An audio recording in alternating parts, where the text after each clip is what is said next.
नमस्कार दोस्तों, कैसे हैं आप सब। उम्मीद करता हूं अच्छे होंगे। प्रतिभा नॉलेज सेंटर चैनल में आपका हार्दिक स्वागत और अभिनंदन करता हूं। दोस्तों, कोरोना का संक्रमण दौर दूसरे फेज में चल रहा है। सभी अपने आप को सुरक्षित रखिए, अपने परिवार को सुरक्षित रखिए। एहतियात के तौर पर मास्क पहन कर रखें। मास्क नहीं पहनने की स्थिति में जुर्माने की राशि 200 रुपए से बढ़ाकर 500 रुपए कर दी गई है और विशेष अभियान भी चलाया जा रहा है। तो दोस्तों, कोरोना से स्वयं को भी बचाइए, अपने परिवार को भी बचाइए और जो व्यक्ति मास्क नहीं पहनते हैं उन्हें मास्क पहनने के लिए प्रेरित कीजिए। प्रतिभा नॉलेज सेंटर चैनल, जैसा कि आपको विगत है कि नगर पालिका संबंधित कार्यों के बारे में समय समय पर मैं वीडियो बना करके डालूंगा। तो दोस्तों, आज उसी से संबंधित एक बहुत महत्वपूर्ण कार्य से संबंधित एक वीडियो लेकर के मैं आया हूं। तो वीडियो को लास्ट तक देखिए। यदि आपने मेरे चैनल को अभी तक सब्सक्राइब नहीं किया है तो वे सब्सक्राइब करें। जो मेरे मित्र साथी दोस्त अपने मोबाइल में हिंदी भाषा का प्रयोग करते हैं तो वहां पर नीचे जो है, जैसा स्क्रीन पर दिखाई दे रहा है वैसा नीचे आएगा सदस्यता लें, उस पर क्लिक करें रेड बटन पर और सब्सक्राइब करें। इसके अलावा वीडियो को लाइक करें। कैसा लगा वीडियो आप कमेंट बॉक्स में लिख करके जरूर बताइए।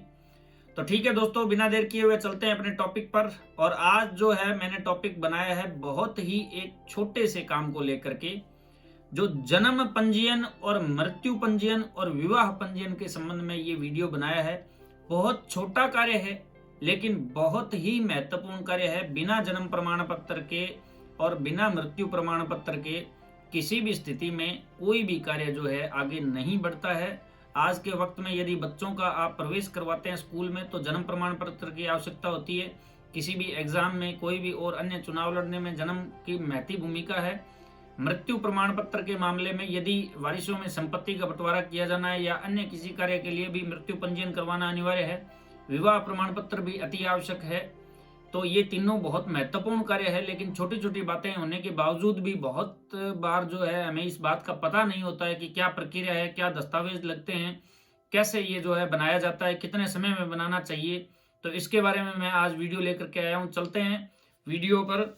और सबसे पहले मैं जन्म प्रमाण पत्र के बारे में आपको बता देना चाहूंगा कि यदि संस्थागत प्रसव होता है, यानी कि आप हॉस्पिटल में, सरकारी में, प्राइवेट में बच्चे का जन्म होता है, बच्ची का जन्म होता है, तो वहां से रिकॉर्ड जो है नगर पालिका में भेज दिया जाता है।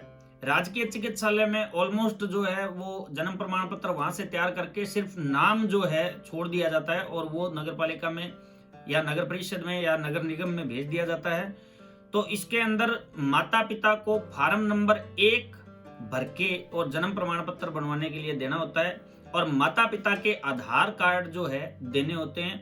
और ये स्थिति है 21 दिवस की, यानी कि जन्म के 21 दिन के अंदर अंदर आपको नगर पालिका से यदि बनवाना है तो आपको 21 दिन के अंदर अंदर आवेदन वहां पर प्रस्तुत करना होगा। यदि आप 21 दिन के बाद में और 1 साल से पहले बनवाते हैं, यानी कि आप लेट हो गए हैं, तो आपको जो है जिला स्तर पर सांख्यिकी विभाग से अनुज्ञा प्राप्त करनी होगी। इसके लिए आपको सबसे पहले नगर पालिका, नगर परिषद या नगर निगम में आवेदन करना होगा। वहां से एक लेटर दिया जाएगा आपको, जिससे अनुज्ञा आपको सांख्यिकी विभाग, जिला मुख्यालय पर स्थित जो सांख्यिकी विभाग है वहां से आपको अनुज्ञा लेकर के आनी होगी। ये जो है परिस्थिति जो है 21 दिन के बाद में और 1 साल से पहले की है। यदि आप 1 साल तक भी नहीं बनवा पाते हैं तो उसके पश्चात फार्म नंबर 1 देना होगा और उसके बाद में जो है लेटर लिखा जाएगा तहसीलदार महोदय को और तहसीलदार की अनुज्ञा आपको लगानी होगी।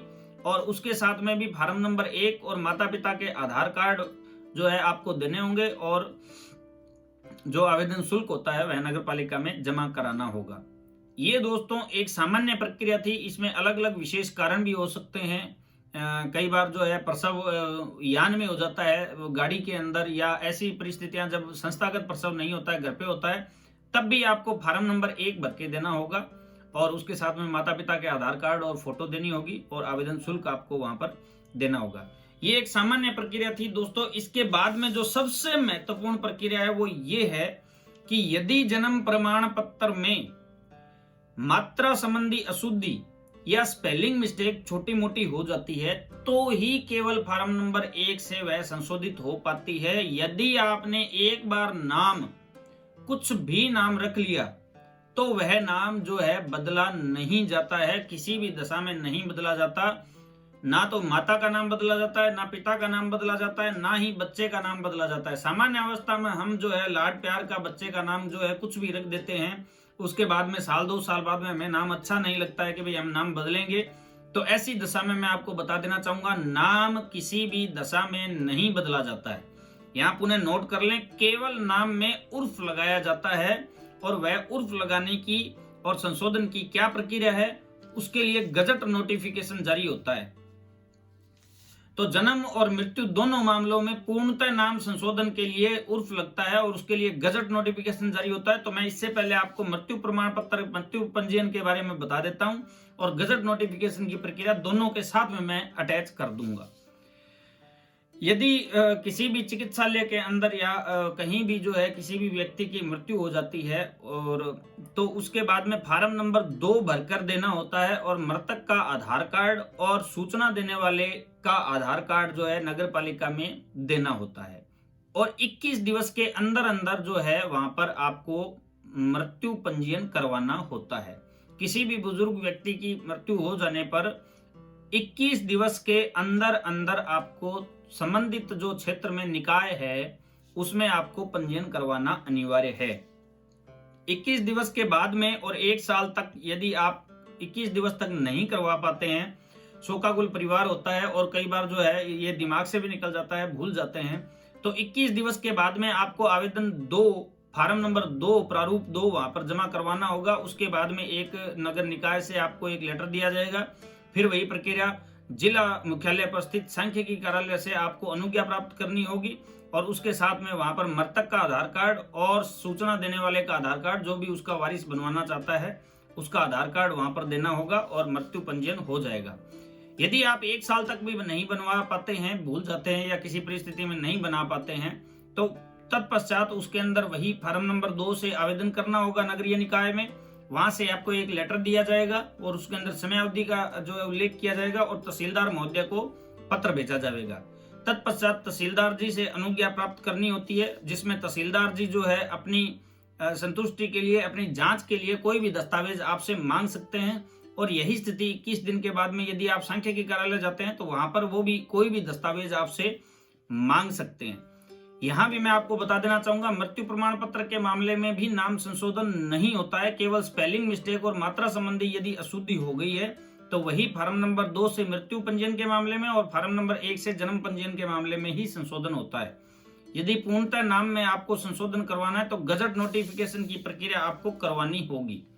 गजट नोटिफिकेशन के मामले में सबसे पहले आपको दैनिक समाचार पत्र में नाम संशोधन हेतु विज्ञापन का प्रकाशन करवाना होगा। यानी कि आपको सबसे पहले जो अखबार वहां पर प्रचलन में है वहां पर जो है आपको संशोधन के लिए विज्ञापन देना होगा। फिर 50 रुपए का एफिडेविट बनाकर नोटेरी से सत्यापित करवाना होगा, और नोटेरी का पूरा नाम और पता लिखवाना होगा। फिर दोस्तों 1050 रुपए का डीडी आपको बनवाना होगा, और डीडी किसके नाम बनवाना होगा बहुत महत्वपूर्ण है, नोट कर लीजिए। अधीक्षक राज्य केंद्रीय मुद्रणालय राजस्थान जयपुर के नाम बनवाना होगा। 1050 रुपए का, पुनः आपको बता देता हूं, 1050 रुपए का डीडी आपको अधीक्षक राज्य केंद्रीय मुद्रणालय राजस्थान जयपुर के नाम बनवाना होता है। नाम संशोधन हेतु अधीक्षक राज्य केंद्रीय मुद्रणालय राजस्थान जयपुर के नाम एक सामान्य प्रार्थना पत्र लिखना होगा, और उक्त सभी दस्तावेज जो है रजिस्टर्ड डाक से या व्यक्तिगत उपस्थित जयपुर में होकर के और जो है आप दे सकते हैं। इस प्रक्रिया के 45 दिन बाद में आपको जो है नाम संशोधन की प्रक्रिया कर दी जाएगी। पता आपको दोबारा नोट करवा देता हूं। पता जहां पर रजिस्टर्ड एडी करवानी है, अधीक्षक राज्य केंद्रीय मुद्रणालय सरदार पटेल मार्ग सी स्कीम जयपुर राजस्थान। ये थी गजट नोटिफिकेशन की प्रक्रिया दोस्तों। इसके साथ ही मैं आपको बता देना चाहूंगा कि सामान्य अवस्था में जब भी आप जन्म पंजीयन या मृत्यु पंजीयन करवाएं तो बहुत ही शांति पूर्वक, धैर्य पूर्वक जो है नाम की स्पेलिंग हिंदी और इंग्लिश में लिख करके देवें, और जो नाम आपके मतलब माता पिता का जो नाम है आधार कार्ड में है वही जो है वहां पर उठाएगा कंप्यूटर। इसलिए यदि आपके आधार कार्ड में पहले नाम गलत है तो पहले आधार कार्ड में संशोधित करवा करके जन्म या मृत्यु के मामले में पंजीयन के लिए आवेदन करना चाहिए। ये थी दोस्तों जन्म और मृत्यु पंजीयन से संबंधित कुछ बातें। इसमें आपको बता देना चाहूंगा कि राजस्थान जन्म और मृत्यु रजिस्ट्रीकरण नियम 2000 लागू होता है।